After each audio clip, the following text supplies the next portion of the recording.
hard line of being our next HPT champion. Oh, and it doesn't get any better than this when you're vying for a championship. You peek down and you look at the Angels, pocket aces, and it looks like Jim is going to slow play it here, just limp in from the small blind, and Josh checks it back. And it's almost like a Hollywood script. We've got the lights, the cameras, all the money, and boom, you get dealt pocket aces. The flop, 9-4 tray, couple of diamonds. Oh, and now Jim starts to put the foot on the gas, but a little bit too late, perhaps. Josh flopping the flush draw, not going anywhere. I like this. He just calls. He doesn't do the big semi-bluff raise. Bides his time. Let's take a turn. Ooh, he picks up a gut shot straight draw to go with his flush draw. Yeah, Josh has got some outs here as the 5 of spades hits the turn. Jim's going to bet 300,000 chips, and Josh quickly makes the call. Yeah, he's not going anywhere. To the river we go. And just like that, bam! The 3 of diamonds hits the river. Jim thinking, why didn't I bet pre-flop? 3-ball corner pocket gives Josh the ace-cracking flush.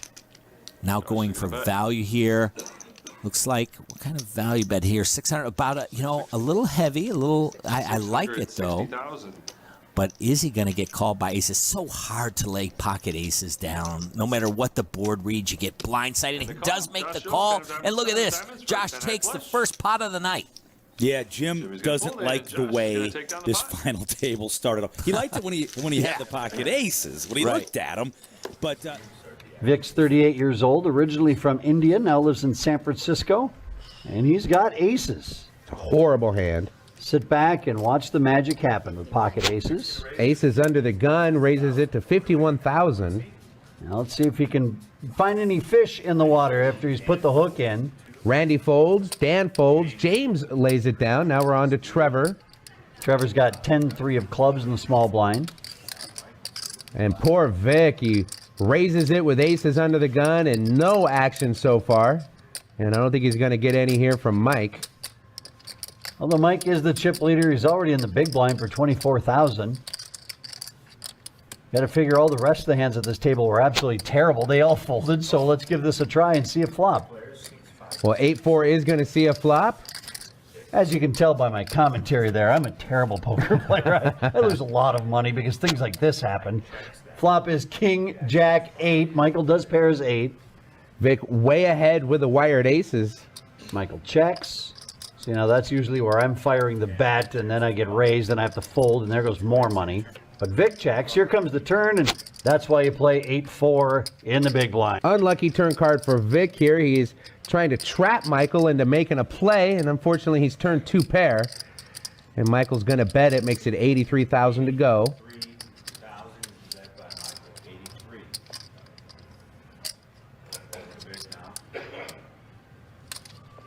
Action's back to Vic. You see this all the time in poker. It's happened to me. It's happened to you. You pick up aces and you try to play a big pot with it. Question is, how do you get to that big pot? Do you get to that big pot by betting? Do you let the other guy bet? Well, Vic is going to raise it up to 166,000, back to Michael. And this is where I bet you the chip leader is going to spring into action. I would try to shut this hand down right here. Let's see if Mike takes your advice. Call. And Michael's going to flat call. An ace, a king, or a jack on the river will pull Vic out of this. So right now he's in a bad spot as this pot has reached almost $500,000 in chips. The river is a 6. Michael's first act. And no reason for Mike to slow down. He is staging the chips. Anything under 350,000 here is probably going to get paid by aces.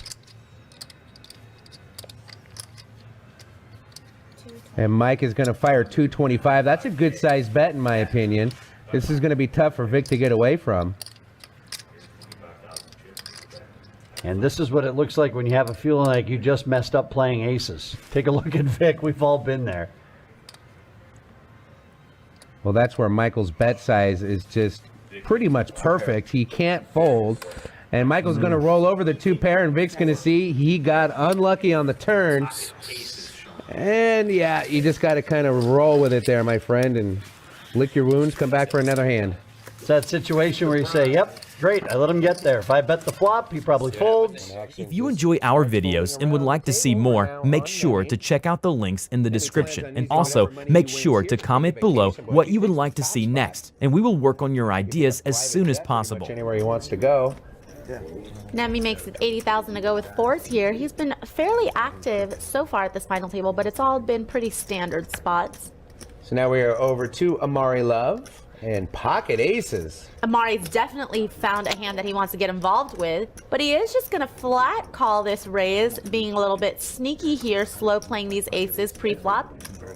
Edward comes in behind him with fives. Big flop coming. It is 4-9-9, two hearts.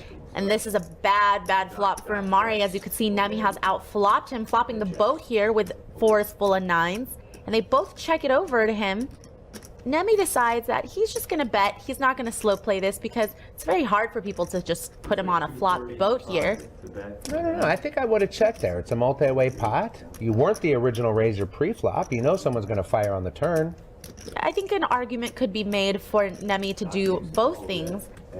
Amari is going to make the call, and Edward's going to get out of the way. And Amari, there's no reason Amari should not think he has the best hand here whatsoever. He also has the ace of hearts in his hand for backup.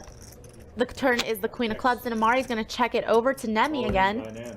And now Nemi goes all in for about 75% of the pot, and I'm a little surprised at that. I think that's a little bit of a big bet, especially considering there's no way he would know that Amari has such a big hand to call with. I think I would have liked to see Nemi just bet maybe a third pot or a little less than half pot here, but Amari does quickly call.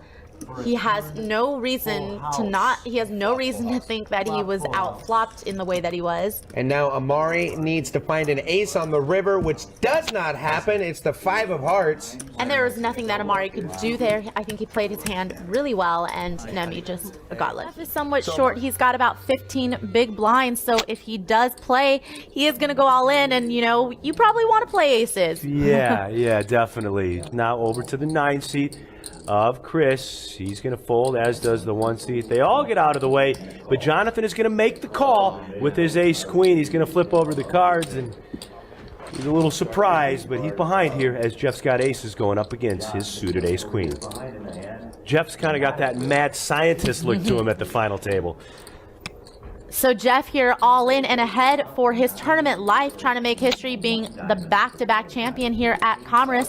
The flop is queen 9-4, 2 hearts. So Jonathan does pair his queen, but Jeff is still ahead. All right, now, Maria, we go to the turn card.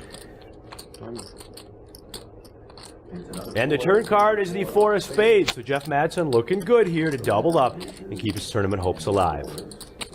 Turn pairs the 4, still looking good for Jeff. Jonathan, as you can see, only has a 5% chance of winning here on the river. He's going to need a queen.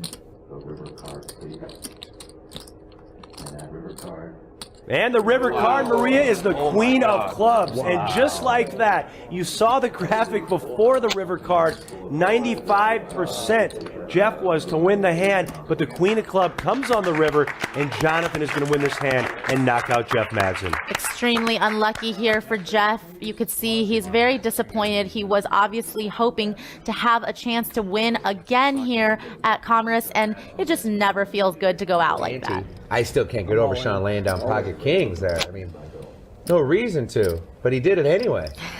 Sick. He was right. Sometimes you do the crazy thing and it turns out to be the right thing to do. Bill is all in with ace deuce, and so far he doesn't have any customers. Oh, there's one. Mark Martin's going to give him a call. With pocket aces again. What are the odds that you're going to get aces back to back? And I've got to say, I don't like this shove by Bill. He's got 26 big blinds. No reason to just open shove with ace deuce here. You definitely have enough to raise, fold, and see what happens. Well, it's pocket aces against ace deuce of clubs. Mark didn't get paid last hand with his aces. It looks like he's going to get paid this hand unless something catastrophic happens. The flop is 10, 7, 8 with 2 spades. Bill's looking for runner here. And the turn is the 7 of clubs, which actually gives Bill the nut flush draw now. He's got a lot more outs going into this river. A club on the river will save Bill. Otherwise, Mark is going to eliminate him. Faith in you.